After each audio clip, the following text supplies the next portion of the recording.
Hello, beautiful Librans, and welcome to July 2020.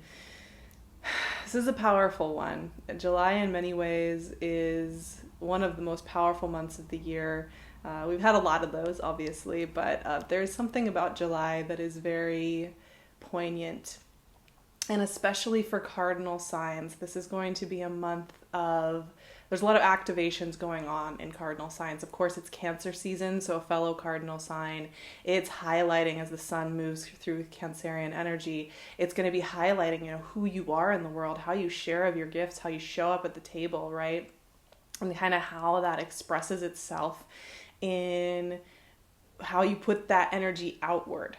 And there's a lot of other things going on as well. We have Saturn moving back into Capricorn, another cardinal sign, on July 1st. So right away, we're going back to a transit, Saturn in Capricorn, that's been going on for over 2 years.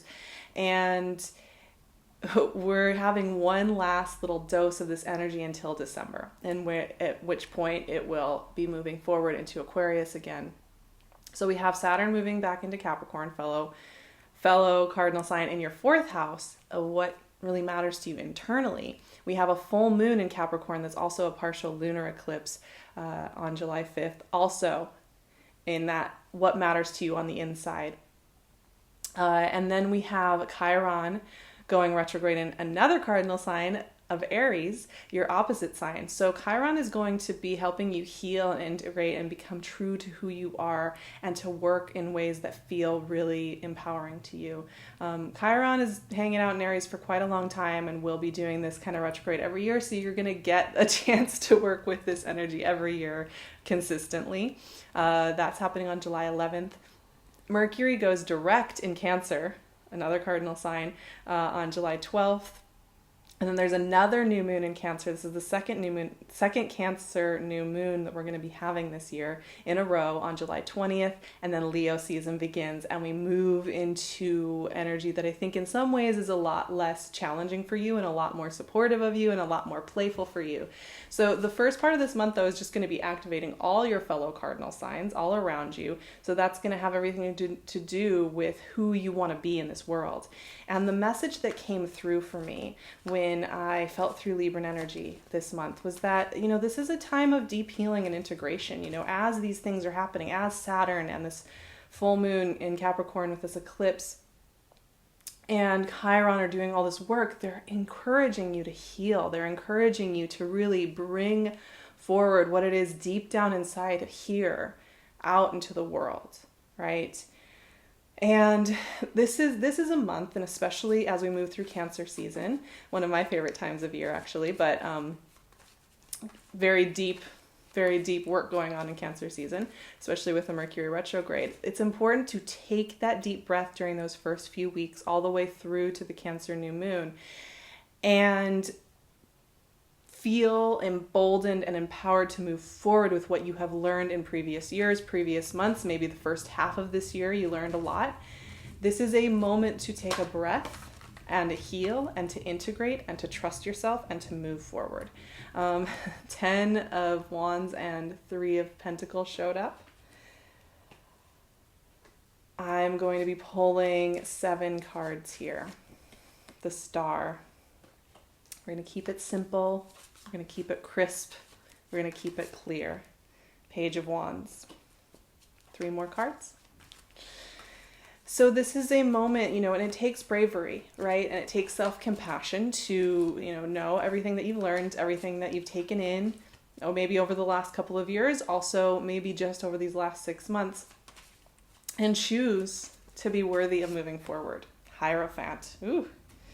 Very powerful, beautiful energy here, my friends. 7 of Swords. All right, got to trust ourselves, right? We got to trust ourselves enough to know we're not being an imposter. And 6 of Pentacles. Okay. So there's something really beautiful going on here with your energies as I see them and as I feel them. And it's we start off with the 10 of Wands, which is so much about the burdens we carry. Something that might have started off feeling as though it was empowering and something that we needed to do and that it was great to do on our own and it was great to hold that energy can eventually become something that we are forging forward with this idea that we are going to accomplish the goal. We're going to make it happen. We are going to carry it all on our own.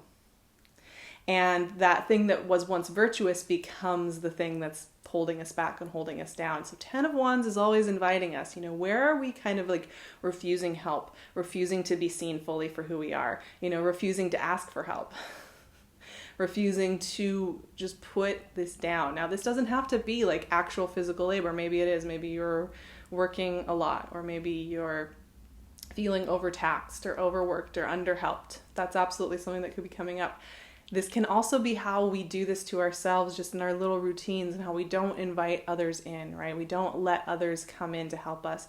And like I was mentioning with Chiron, the wounded healer, this is an asteroid that has to do with the wounded healer archetype, this idea that, what we think of as our most fatal flaw is the thing that can actually help us become true to ourselves. And it's happening in your opposite sign of relationship. So there's a huge theme here of you letting people see you fully for who you are, even if you're struggling, right? And a lot of us are struggling right now, right? For different reasons at different levels. It's not all about the same struggles, right? But there is something going on here with that invitation. What wants to come in here is so beautiful. Right off the bat, 3 of Pentacles, the Star, and the Page of Wands. 3 of Pentacles is all about teamwork. It's all about doing things connectedly. It's all about sharing the same vision. It's all about opening up to trusting others enough to know that you can create something and build something together. So there's a big dialogue going on here. And it does take courage. Vulnerability is not a light and frothy experience. It's something that often feels really scary and really like it's on the edge of our comfort zone. You're also, you're getting some sparks of light here. And this is where that message that you might feel like deep lessons are coming up during July. You might feel like you're returning to some lessons from past years. You might feel like, have I even moved forward? Am I even in this new year? Is anything really even happening here? And you might feel some of that. However, even while you may be feeling like you're visiting some old themes, or like you are checking back in with some things that maybe you feel like you had moved on from and now they're coming back, the Star and the Page of Wands are very much about forward motion. And they're very much about like whatever appears like it's the same thing that you're reliving, it's not the same thing, because there's no such thing as returning. There's only this present moment. There's only forward motion. The Star and Page of Wands are very electrical energies. They want to spark something new and awake. They want to heal something and they want to move on it and try it and see what happens, and take that deep breath and go for it. This can often bring in new pieces of wisdom, of insight, of ways to move through the world, of open doors, of opportunity. But the message that comes through here is that you will not be able to see these opportunities or feel these opportunities or connect with these opportunities if you refuse them, right? If you keep yourself a little bit shut down, feeling unworthy to them, feeling unworthy of showing up at the table, feeling unworthy of asking for help, feeling unworthy of all of those things. So if you're feeling like you would rather hermit up and clamp down and, wear your suit of armor or kind of camouflage yourself right now and kind of hide out and wait until another time when it'll be easier to say what it is you need or desire in the world, this month is asking you to kind of take a moment and sit with that and ask why it is you feel you need to hold yourself back, and what would happen? What would be the worst thing that happened if you opened yourself up a little bit and were a little more visible? The thing is that there's energy waiting there to connect with you. The Hierophant is a powerful card. It's very much tied to teaching, to wisdom, to recognizing ourselves as part of that divine conversation, right? And this is activating that visibility once again, right? Like really taking your seat at the table, not feeling like you have to edit yourself back. And it's interesting that it came here with the 7 of Swords. right? Sometimes we get in Hierophant positions. It doesn't have to be as extreme as becoming, like the authority on something, right? It can be that, you are feeling empowered in the work that you're doing, or you're feeling empowered in the way you're handling what's going on at home, whatever it may be. You may be feeling really empowered in who you are in the world. And that you also feel like you're getting away with something for feeling that empowerment. So this is one of the things with growth in life, right? And when we start to open up and we start to expand and we start to trust into who we're becoming, that part of what happens as we grow, and we always get nudges to grow, throughout a year, and then sometimes really big nudges to grow. We think that we're just going to feel elation and lightheartedness because we've learned the lesson and now we're doing the fun new thing and now we're in that empowered place. What really happens is we get into that next phase of learning and we feel like a beginner all over again, because now we're learning how to be in this modality, and now we're learning how to do things from this empowered place. And the part of ourselves that's new at this, very much Page of Wands energy, very much first day on the job, excited, intrigued, curious, ready to go, is a little nervous. Like maybe everybody's going to figure out that I am a fraud. Maybe I am just sneaking around and getting away with this. Maybe I'm not really allowed to be loved fully. Maybe I'm not really allowed to do the work that matters to me. Maybe I'm not really allowed to help others. Maybe I'm not really allowed to be in grace, right?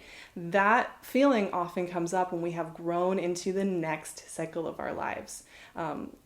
We often get comfortable in the hard things, right? We get comfortable, like we know how to do hard things, right? Make it work, survive, get through the week, get through the month. We know how to do that.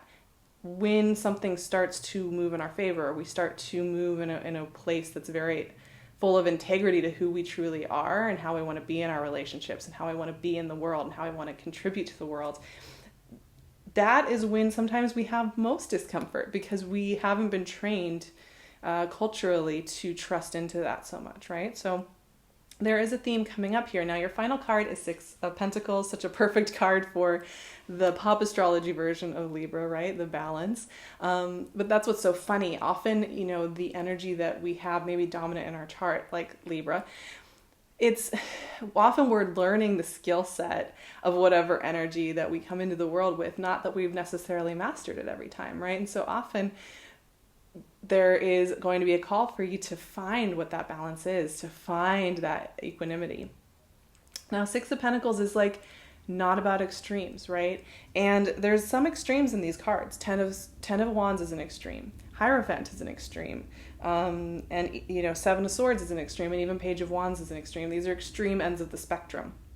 One is like buoyant, let's do it, let's explore, let's expand, and the other one's like, let's shrink down, let's close ourselves off, let's hide ourselves, let's feel shame, all of that, right? And the Six of Pentacles is saying you don't need to like choose one extreme or the other. It's okay to feel some of the trepidation or worry or fear, and it's also okay to feel some of the hopefulness and the openness. And it's okay that when you open and you invite and you explore some new things and you're starting to communicate in new ways and you're starting new projects, that you're also going to feel a little contraction. The Six of Pentacles is speaking to that. It's also speaking to, throughout this process, it may be an emotional month, you may feel overwhelmed at times, that this process there's going to be a certain level of balance going on as you work through it. So, you don't have to feel as though it needs to be about a painful roller coaster, right? This can be about a very even and gentle pendulum swing as you invite in all this Star and Page of Wands and a Hierophant and Three of Pentacles and Six of Pentacles energy, which is so supportive of you. So even if your paranoid inner critic, even if your inner dictator is coming up and wanting to kind of get in the gears of your mechanism and hold you back, you can sit there and witness that and know that it's not the end of the story.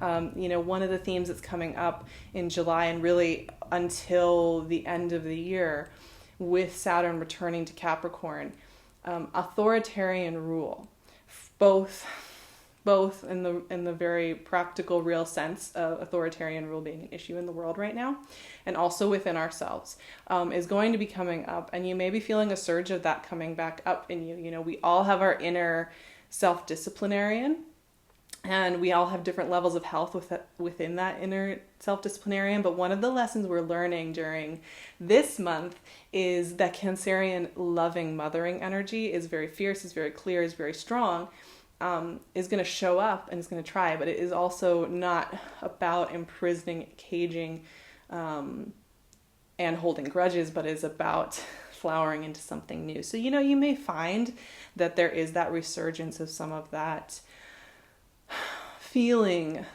of authoritarianism coming into you at certain moments. Now, that doesn't mean that bad things are happening, right? You can't always trust that voice within yourself to guide you. But it does mean that we've all got to show up at this table, right? I hope you have a beautiful July. I think there's a lot of really supportive energy here for you. You are getting challenged. You are getting called forward. You are being asked to take that deep breath and be encouraged and go forward into the world with those lessons and with that knowledge and with those learnings that you've had. You are being asked to fully step into some really empowered places, which also means feeling vulnerable and feeling raw sometimes. But I think all of that is so beautiful. That means you're really living life. You're connected in, right? You're paying attention and you're in the process with it. I'm sending you all so much love. You know, one of the few things I can offer right now at this time is the grace and the calmness to show up and say, you know, it's okay to sit here at this table, and it's a beautiful thing for us to witness each other and to stand up for those that need our help. And I am sending you all so much love, and I hope that you have a supported and beautiful July. You can find me on Patreon, where we do all of our deep diving for things like Mercury retrograde, Saturn returning to Capricorn. We're going to be doing a whole bunch of extra deep dives into all of those topics over on that platform. It's all inclusive. It's a really great way to get a little extra support during this time and to get to know me a little bit more on a personal level. I like to share personal stories over there and where I am in my journey. So I'd love to see you on Patreon. Of course, I have PinkLune's gorgeous jewelry on as well. And you can find me on my website and on Instagram. All of the goodies are in the description box. I'm sending you so much love. Have a beautiful July, and I will see you for the next Moon Magic and the next readings, and have a beautiful time.